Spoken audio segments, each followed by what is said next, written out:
This is part 2 of settlement series. तो आज हम लोग जनरल कैरेक्टरिस्टिक्स पढ़ने वाले हैं रूरल सेटलमेंट के, और इसी से आप अर्बन सेटलमेंट्स के भी निकाल सकते हैं। तो हम 10 जनरल कैटेगरीज पढ़ेंगे। तो स्टार्ट करते हैं विद द फर्स्ट वन। तो देखो, सेटलमेंट में हमने type of economy mode of economy में पढ़ा था हमने कि दो तरीके के सेटलमेंट होते हैं, रूरल और अर्बन। तो let's start with economy itself. तो फर्स्ट जो हमारे जनरल कैरेक्टरिस्टिक आएगा वो है कि रूरल एरिया में जो मोड ऑफ इकोनॉमी है वो प्राइमरी एक्टिविटीज़ में ज़्यादा रहती है, डोमिनेंस ऑफ प्राइमरी एक्टिविटी रहती है कहाँ पे, रूरल एरिया में। और वहीं अर्बन एरिया में dominance of secondary and tertiary activities रहती हैं। फिर आप प्राइमरी एक्टिविटीज़ को एक्सप्लेन कर सकते हैं, है ना, कि एग्रीकल्चर, हर्डिंग, कैटलिंग, एनिमल हस्बेंड्री वगैरह, है ना, और फिशरीज वगैरह। और सर्विस सेक्टर जो सेकेंडरी और सर्विस टर्शरी इकोनॉमिक एक्टिविटीज़ होती है वो कहाँ होंगी, अर्बन एरियाज़ में होंगी। ठीक है। फिर पर कैपिटा इनकम।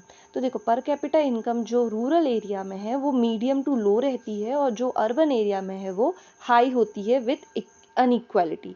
ठीक है। अर्बन एरियाज़ में या तो बहुत अमीर लोग रहते हैं या बहुत गरीब लोग रहते हैं, लेकिन रूरल एरिया में कंपैरेटिवली जो इनकम इनइक्वालिटी है वो थोड़ी कम होती है, अनइक्वालिटी। ठीक है, sorry. Then third one is land use. Rural area में लैंड यूज़ जो है वो ज़्यादातर एग्रीकल्चर के लिए यूज़ होता है, वहीं अर्बन एरिया में जो लैंड यूज़ है वो रेसिडेंशियल एरिया, इंडस्ट्री वगैरह के लिए यूज़ होता है।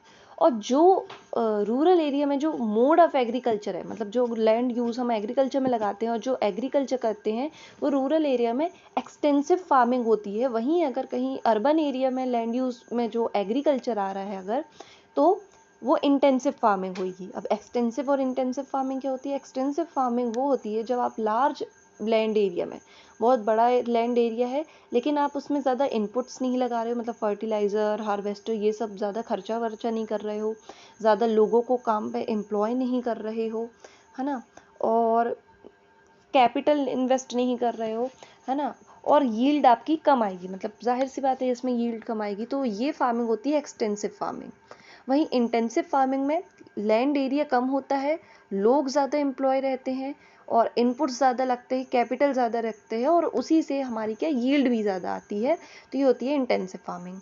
तो अगर कोई रूरल एरिया में एग्रीकल्चर करता है तो ज़्यादातर चांसेस है कि वो एक्सटेंसिव फार्मिंग करता है, और अर्बन एरिया में कोई करता है अगर, तो ज़्यादातर चांसेस है कि लैंड यूज़ में अगर एग्रीकल्चर है तो वो इंटेंसिव फार्मिंग कर रहा होगा। ठीक। फिर landscape is everything you can see when you look across a larger area of land. Landscape क्या है? जो भी आप देखते हो, आपको जहाँ तक कि आप नज़र घुमाते हो आपको क्या क्या दिखता है वो होता है हमारा लैंडस्केप। ठीक है। तो रूरल एरिया में जो लैंडस्केप है वो ओपन लैंडस्केप होता है ना। नेचुरल चीज़ें वहाँ ज़्यादा दिखती हैं आपको, हो सकता है नदी दिख जाएगी, फॉरेस्ट दिख जाएंगे, या खुले एरियाज दिख जाएंगे, है ना, पहाड़ दिख जाएंगे वगैरह वगैरह। वहीं अर्बन एरियाज में जो लैंडस्केप है वो क्लोज लैंडस्केप होता है, आपको सिटी लाइफ आप देखे होंगे तो आपको बड़ी बड़ी इमारतें दिखेंगी, बिल्डिंग्स दिखेंगी, है ना, पेड़ पौधे ज़्यादा नहीं दिखेंगे। तो ये होता है लैंडस्केप।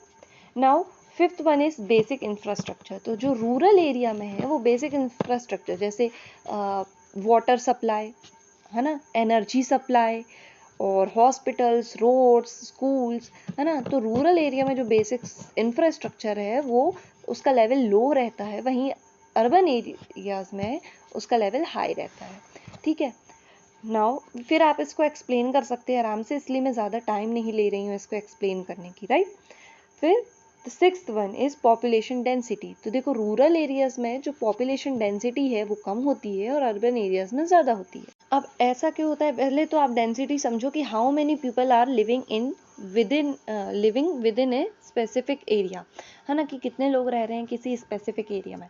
अब रूरल एरिया में पॉपुलेशन डेंसिटी कम क्यों होती है? बहुत सारे कारण हैं, है ना, कि माइग्रेशन एक तो बहुत बड़ा कारण है कि rural area to urban area लोग माइग्रेट कर जाते हैं in search of better employment, better living, better standard of living, better education, ये सब। क्योंकि रूरल एरिया में बेसिक इंफ्रास्ट्रक्चर की जो हमने देख लिए हालत वो कम रहती है, इसलिए लोग माइग्रेट कर जाते हैं, इसलिए पॉपुलेशन डेंसिटी वहाँ की कम होती है।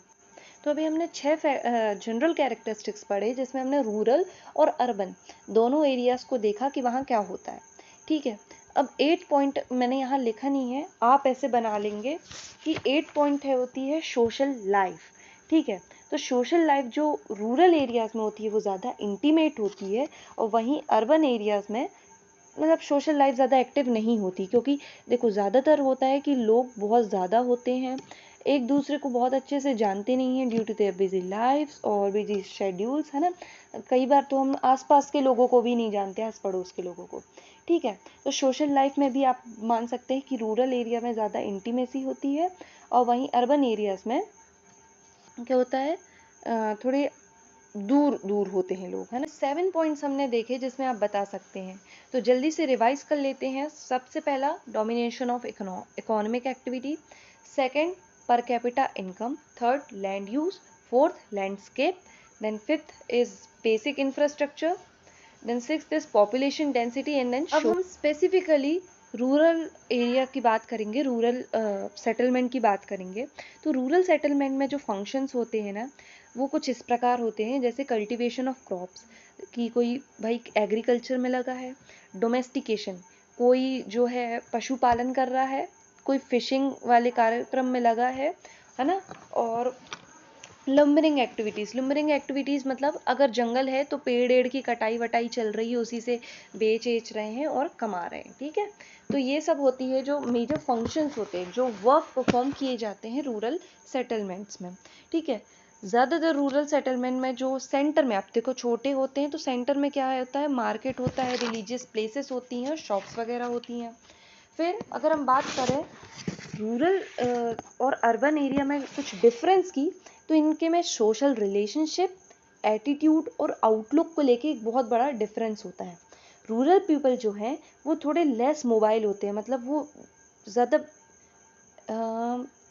मोबिलिटी आप कहना चाहिए कि बहुत ज़्यादा जल्दी अडाप्ट नहीं कर पाते हैं आजू बाजू बाहर आहर, आप ऐसे समझ लें। इसलिए उनके जो सोशल रिलेशन होते हैं वो इंटीमेट होते हैं, मतलब कोई अगर गांव में 10 साल से रह रहा है और कोई तुम्हारे शहर में नया अभी 10 महीने से आया है, तो आपके संबंध किससे ज़्यादा अच्छे होंगे, रूरल लोग से ऑब्वियसली, है ना। लेस मोबाइल होने के मतलब इसीलिए इनके जो संबंध है वो थोड़े इंटीमेट होते हैं। Functional relationship between rural areas and urban areas, तो देखो through transport and communication network with time the connection is getting more efficient। देखो जैसे जैसे ट्रांसपोर्टेशन और कम्युनिकेशन सिस्टम हमारा फास्ट हो रहा है ना, एफिशिएंट हो रहा है, वैसे ही जो हमारी रिलेशनशिप है बिटवीन दी रूरल और अर्बन एरिया, चाहे वो ट्रांसपोर्टेशन की बात हो, चाहे वो कनेक्टिविटी की बात हो, ये सब क्या है, बढ़ते जा रहा है ना। और जो रूरल सरप्लस है वो लीड करता है अर्बनाइजेशन में। अब देखो in due course of time जो रूरल सेटलमेंट है वही आगे चल के अर्बनाइज हो जाती हैं, है ना। तो ये होता क्यों है, रूरल सरप्लस के कारण। रूरल सरप्लस मतलब कि उनके जो एग्रीकल्चर में उनका जो सरप्लस हो रहा है वो उनको प्रॉफिट देगा, वो अपने प्रॉफिट से हो सकता है कि वो अर्बन एरिया में बेचें वो, है ना, ये करें वो करें। मतलब रूरल सरप्लस जो है, आप ये बताओ फ़ायदा होएगा तो रूरल जो है उनका बेसिक इंफ्रास्ट्रक्चर बढ़ेगा, और जो इंफ्रास्ट्रक्चर में डिफरेंस है वही तो रूरल और अर्बन में जो बहुत डिफरेंस है वो क्रिएट कर रहा है ना। तो आप समझ लें रूरल सरप्लस ही जो है फर्दर लीड करता है अर्बनाइजेशन में। नाउ हम पढ़ेंगे types and patterns of rural settlement in the next upcoming videos.